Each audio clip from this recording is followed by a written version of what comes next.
Introduction. Unit 731 was the main administrative hub in a network of research facilities under Imperial Japan's top-secret biological weapons program. The program was headed by Major General Shiro Ishii. Ishii and his team performed innumerable inhumane experiments on Chinese, Russian, and American prisoners. These prisoners were dehumanized and referred to as marutas, or logs. Some prisoners were infected with diseases, then vivisected after a period of time to observe the disease's effect on human anatomy. Some were used to test the effective ranges of bombs and certain weapons, while others were forced to endure excruciating frostbite experiments. These are only a few examples of the experiments carried out by the Japanese. One could argue that these Japanese atrocities carried out were typical of the chaos and brutality that often accompany warfare. But this cannot be said for Unit 731. Much like their counterparts in Nazi Germany did in the Auschwitz concentration camp, the Japanese experimented on humans like lab rats, all in the name of medical and military advancement. The full extent of Unit 731's experiments is not known, but since the 1980s, more information has emerged due to admissions of guilt from former members, testimonies from soldiers, civilians, the declassifying of government documents, and the unearthing of previously unknown sources. As the scholarship continues to evolve, it is important to understand that the East Asia, the American declaration of war against Japan at the end of 1941, came over a decade after Japan's invasion and occupation of Manchuria. And with the establishment of the puppet state of Manchukuo, the implementation of Japan's secret biological warfare research was soon to follow. Chapter 1. Beginnings. The early life of Shiro Ishii. Japan's involvement with biological warfare begins and ends with one man, Shiro Ishii. Ishii had a long interest in biological warfare and understanding the limits of what the human body could endure under very harsh conditions and treatments. Despite an intellect that was apparent to his superiors, Ishii had rightfully developed the reputation as a heartless, sadistic individual who cared little for the suffering he imposed on his victims. A closer look into his life before becoming the head of Unit 731 helps present a clearer understanding of his desire to advance Japan's biological and chemical warfare program in the Far East during the Asia-Pacific War of 1931 to 1945. Shiro Ishii was born June 25, 1892, in the village of Chiyoda, south of the capital of Tokyo. He was the fourth son of a relatively wealthy family that reigned over the local community in a feudal manner, despite the abolition of feudalism that came with the Meiji Restoration nearly 30 years before. Specific ideas that did come with Meiji Restoration were rapid advancements in industrialization, nationalism, and expansion as an international power. Loyalty to the emperor became a central tenet to Japan's national identity.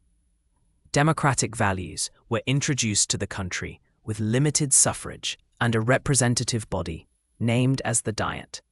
And the military was rebuilt on Western ideas, which contributed to major military victories over China, 1895, and Russia, 1905. The Japan of the late 19th and early 20th century was the perfect setting for a man of Shiro's capabilities to rise professionally and make a career for himself. It also shaped his world perspective, which included belief in the supremacy of Japan over other nations and an undying loyalty to the emperor. Not much is known about Ishii's childhood. Although considering he was the fourth son in a relatively wealthy family, it is safe to assume he attended primary and secondary schools. His teachers realized he was a gifted student with much potential. While he was naturally interested in medicine, Shiro also wanted to act on his nationalistic bend and serve in the Japanese Imperial Army. He combined these two passions to set himself on the path to becoming a medical doctor in the Japanese Imperial Army, and was accepted into the medical department of Kyoto International University in 1916. While his talents and ability were well known among his professors and university administration, he was not very popular with his fellow students. Ishii took every advantage to gain proximity to his superiors and the academic administration in order to advance his career. He also made a habit of using lab equipment that was cleaned and organized by his fellow students during the evening without taking the time to clean it himself after conducting his own research. Medical ethics were also not widely discussed at the university, nor was a Hippocratic oath administered. This paved the way for Shiro to view his subjects as test fodder and not patients whose well-being he was in charge of. Regardless of such shortcomings, Shiro graduated from the medical department from Kyoto Imperial University in 1920. Ishii entered the army 1 month later and began his military training, and after his basic training and a number of transfers, was stationed at the 1st Army Hospital in 1922 in Tokyo. While at the capital, he engaged in behavior not entirely becoming a respected student from a wealthy family. Shiro partook in womanizing and heavy bouts of drinking throughout Tokyo's red light district. He was known to seek the services of very young geisha girls and to carry on throughout that neighborhood intoxicated. In spite of such distractions, Ishii was recommended for postgraduate studies and returned to Kyoto Imperial University, eventually earning his PhD in 1927. That same year, Ishii read an article on the 1925 Geneva Convention outlawing biological and chemical warfare. In the age of internationalism and collective security, the prohibition of biological and chemical weapons was viewed as a step to preventing the indiscriminate harm and destruction of the First World War. While the Japanese delegation to the convention signed the agreement, it was not ratified by the Diet. Therefore, Japan was not bound to that agreement and had the freedom to develop a chemical and biological weapons program. In this global desire to ban such weapons, Ishii saw an opportunity, believing that if the entire world was willing to outlaw such a weapon, it could pose benefits for a Japanese nation desiring expansion throughout the Far East.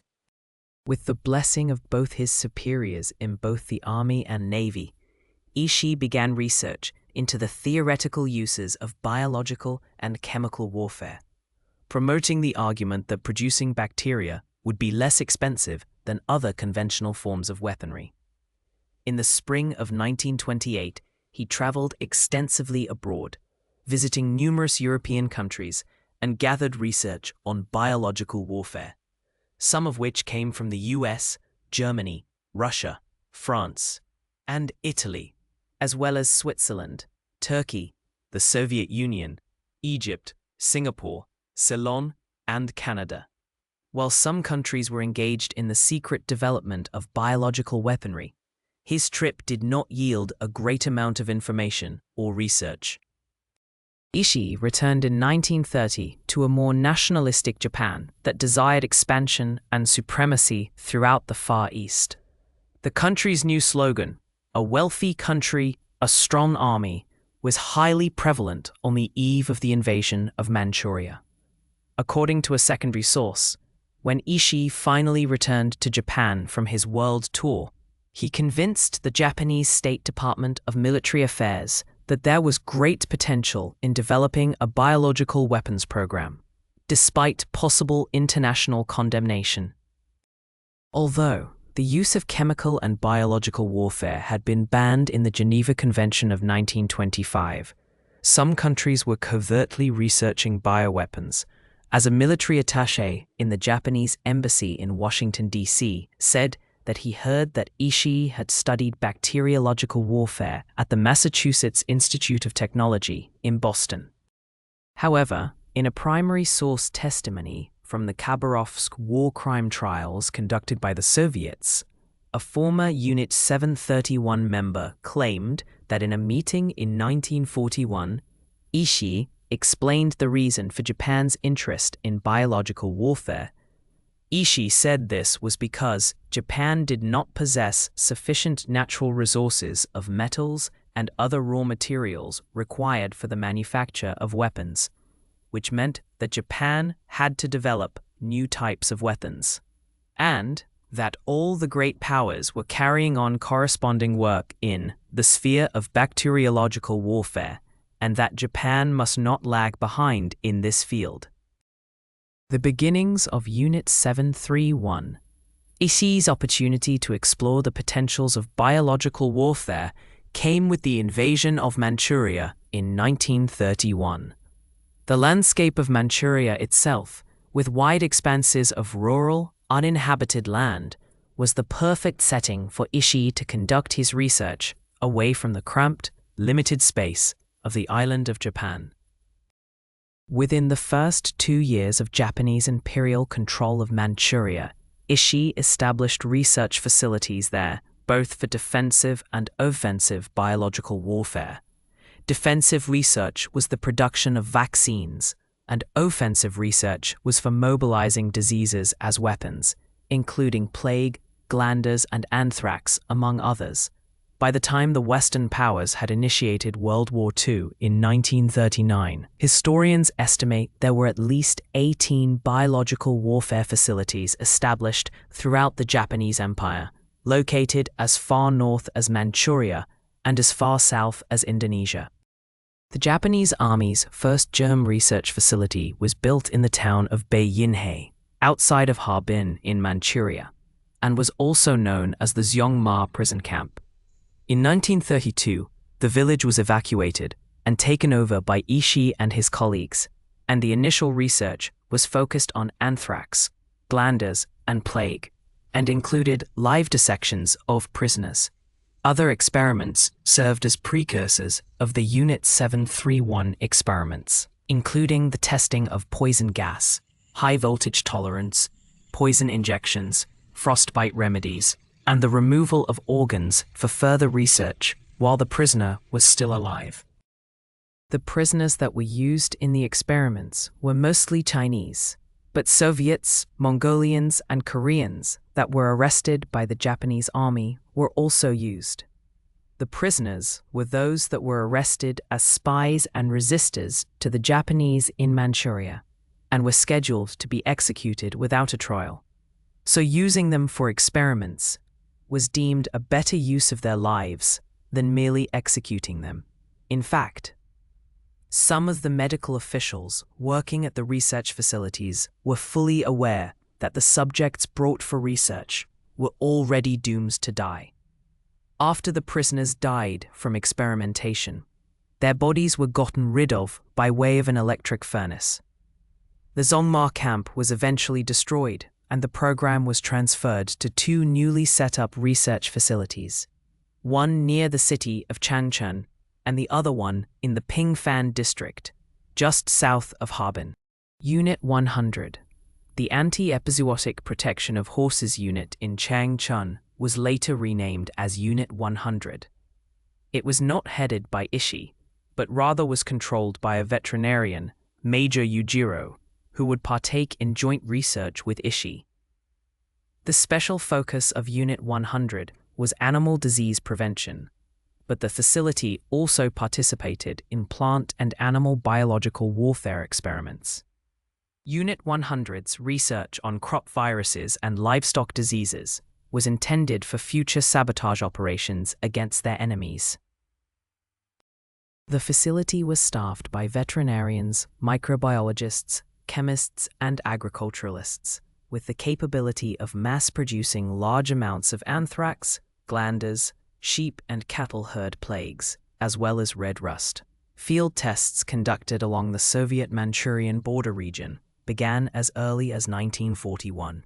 The unit's leaders hoped that in the event of a Soviet invasion of Manchuria, Infected animals coming from Unit 100 would be dispersed and start epidemics among the nearby Soviet livestock.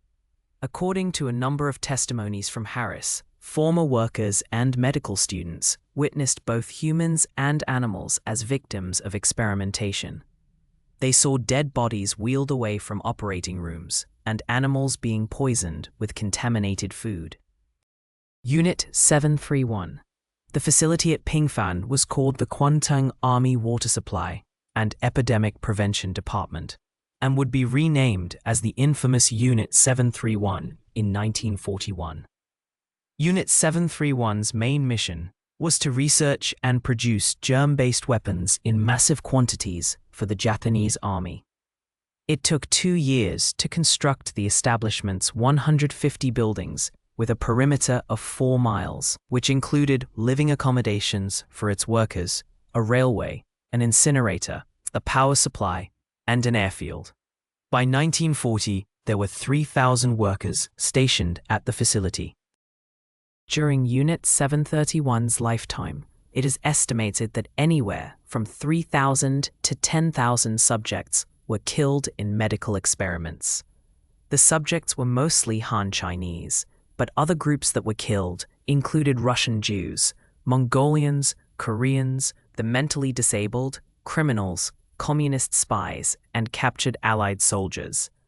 Additionally, the low estimate of 3,000 only covers the period of 1941 to 1945, and does not include test subjects in Manchuria during the 1930s, subjects at nearby branch camps, other facilities not headed by Ishii, including Mukden and Changshan, or the unknown number of prisoners slaughtered following the Japanese surrender. The map below includes the locations of major sites, also known as death factories, for their high casualty rate. Major sites included Unit 9040 in Singapore, Unit 8604 in Guangdong, Canton, Unit 1644 in Nanjing, Unit 1855 in Beijing, Unit 731 in Harbin, and Unit 100 in Changchun.